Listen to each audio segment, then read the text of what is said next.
Is it true कि जिन बच्चों और टीनेजर्स को एस्पर्गर्स होता है उनमें अग्रेशन काफी कॉमन होता है? Is it true?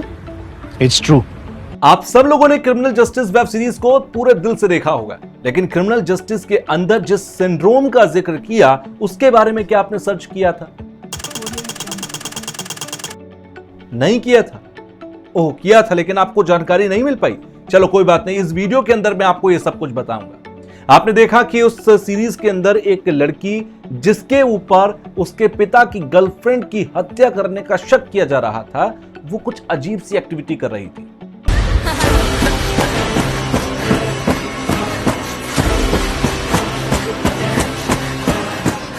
सबको लग रहा था कि कुछ तो प्रॉब्लम है, लेकिन उसे क्या प्रॉब्लम थी? तो बताया गया कि उसे एस्पर्गर सिंड्रोम है।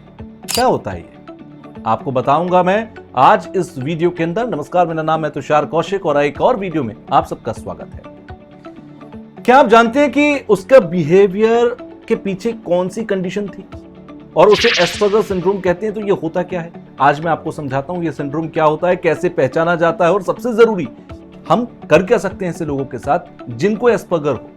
आपको ये जानना बहुत जरूरी है कि दुनिया के अंदर कई बड़े बड़े लोगों को एस्पर्गर सिंड्रोम है, जैसे कि एलन मस्क।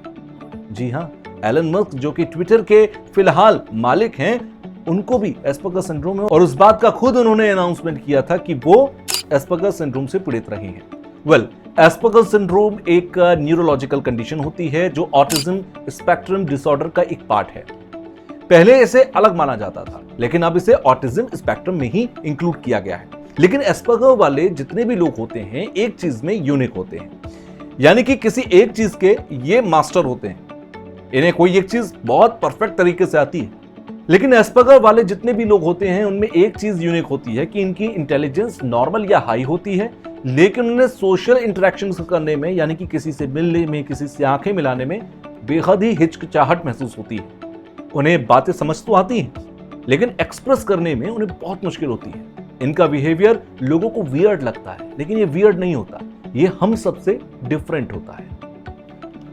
अब थोड़ा सा आपको यहां समझने की ये जरूरत है कि एस्पर्गर जो होता है उसके सिम्टम्स कैसे होते हैं। चलिए कुछ कॉमन साइंस और सिम्टम्स मैं आपको समझा देता हूं। जैसे आपने इस लड़की के कैरेक्टर को देखा, नंबर 1 उसमें क्या दिक्कत थी कि वो लोगों से कनेक्ट नहीं कर पाती थी। तो इसी तरीके से एस्पर्गर जिनको होता है वो लोग ज्यादा बात नहीं करते, ज्यादा सोशल नहीं होते, लोगों से मिलते जुलते नहीं है, घुलते नहीं है।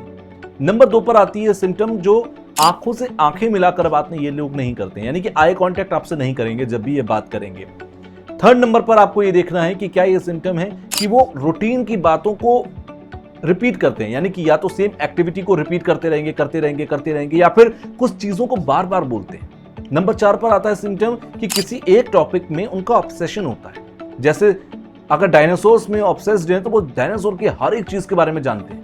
अगर ट्रेन के मॉडल्स के अंदर ऑब्सेशन उनका है तो ट्रेन की हर एक चीज उन्हें पता होगी। सिर्फ किसी एक पर्टिकुलर चीज पर उनका ऑब्सेशन होता है। नंबर 5, बोलने का जो उनका तरीका होगा या तो बहुत फ्लैट होगा या तो बहुत रोबोटिक होगा, जिसमें इमोशंस नहीं होंगे और टोन भी बहुत फ्लैट होगी। अगर ये सब कुछ आपको एक व्यक्ति में दिखाई दे रहा है या कोई 1-2 चीजें भी दिखाई दे रही हैं, तो बहुत हद तक पॉसिबल है कि उन्हें एस्पर्गर सिंड्रोम है। अब एस्पर्गर सिंड्रोम को लेकर लोग कंफ्यूज हो जाते हैं ऑटिज्म के साथ। इन दोनों में अंतर है। क्या अंतर है बताता हूं। दोनों ऑटिज्म स्पेक्ट्रम के पार्ट्स तो हैं, लेकिन कुछ की डिफरेंसेस हैं। जैसे कि ऑटिज्म में कई बार स्पीच डिले होती है, यानी कि इंसान रुक रुक कर बात करेगा, देर देर से बात करेगा, कुछ चीजों को बोलने में देर लगाएगा। लेकिन एस्पर्गर वालों के साथ जनरली ऐसा होता दिखाई नहीं दिया। और सबसे बड़ा फर्क यह है कि एस्पर्गर वाले लोग बात कर लेते हैं, लेकिन सोशल समझ उनके अंदर बहुत कम होती है। अब जैसे आपने इस सीरीज के अंदर एक लड़की को देखा, मैथ्स के क्वेश्चन सॉल्व करना हो तो she is perfect, but birthday party में जाके चुप रहना ये उनकी आदत में होता है। तो ये लोग जो हैं ये एस्पर्गर सिंड्रोम से पीड़ित होते हैं। अब इनके कॉजेज, इनसे जुड़े कई ऐसे मिथ हैं जो आपको समझना जरूरी है। जैसे साइंस अभी एग्जैक्ट कॉज नहीं जानता कि किस वजह से होता है, लेकिन कुछ रीजन सामने अभी तक आए हैं। पहले नंबर पर आता है जेनेटिक्स। ये कंडीशन फैमिली हिस्ट्री से जुड़ी हो सकती है। अगर फैमिली हिस्ट्री में कोई व्यक्ति ऐसा था जिसके साथ ऐसी प्रॉब्लम थी, तो ये अगली पीढ़ी में ट्रांसफर होना है, ये बहुत हद तक पॉसिबिलिटी है। दूसरे नंबर पर आता है ब्रेन का डेवलपमेंट अलग तरीके से होता है, स्पेशली कम्युनिकेशन और इमोशंस के एरियाज के अंदर। अब सवाल ये उठता है कि ब्रेन के वो कौन से पार्ट्स होते हैं जिसमें ये रोल प्ले करते हैं। मैं आपको थोड़ा सा ब्रेन पढ़ाने की कोशिश करूंगा। नंबर 1 पर आता है फ्रंटल लोब।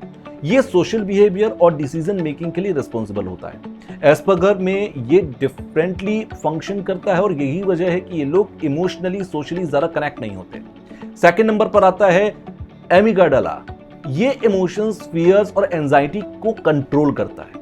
तो होता क्या है कि कभी ये लोग ओवर रिएक्ट करते हैं और कभी अंडर रिएक्शन में रहते हैं।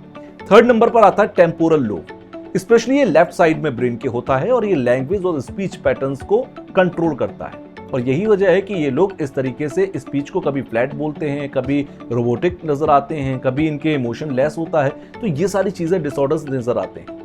अब आपने जो सीरीज के अंदर क्रिमिनल जस्टिस में देखा लड़की के कैरेक्टर को, ये एक पावरफुल एग्जांपल था।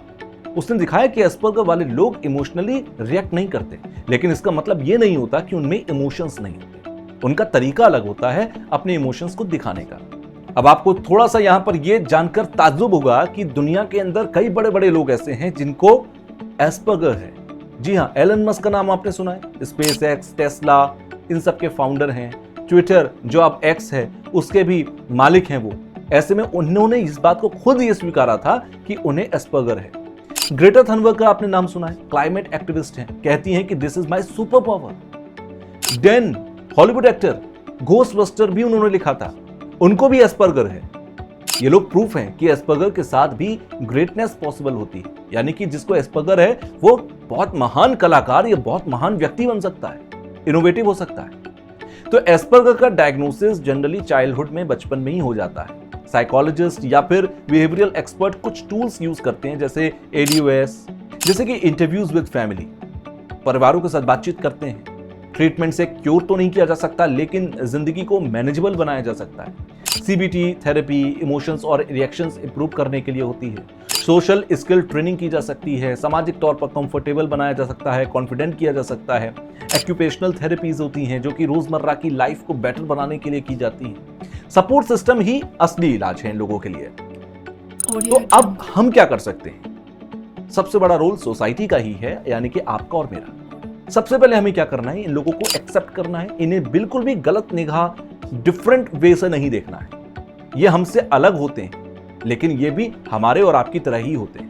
इनको सपोर्ट करने की जरूरत है, जज नहीं करना है, इन्हें सपोर्ट करना है। सपोर्ट कैसे? इनकी भावनाओं को समझिए, इनको हेल्प कीजिए चीजों में। इंक्लूसिव एनवायरनमेंट देना है, स्कूल्स के अंदर, ऑफिसेस के अंदर फ्रेंडली एटमॉस्फेयर इनके लिए बनाकर रखिए। ऐसे लोग हमारे आसपास होते हैं, बस उनकी दुनिया देखने की नजर चाहिए होती है। अगर इस वीडियो ने आपको कुछ नया समझाया तो लाइक कीजिए, कमेंट कीजिए, अपना व्यू दीजिए और शेयर करके किसी और तक भी ये अवेयरनेस पहुंचाइए। एस्पर्गर एक प्रॉब्लम नहीं, एक नया पर्सपेक्टिव है, उसको समझना है, असली समझदारी आपको दिखानी है। मैं आपके साथ तुषार कौशिक था। अगले वीडियो में आपको फिर मिलूंगा किसी और नए पर्सपेक्टिव, नए एंगल, नई थ्योरी, नई हिस्ट्री या फिर किसी नई केस स्टडी के साथ। तब तक के लिए सी यू, बाय बाय। आप इस वीडियो को फॉलो करना या फिर शेयर करना मत भूलिए।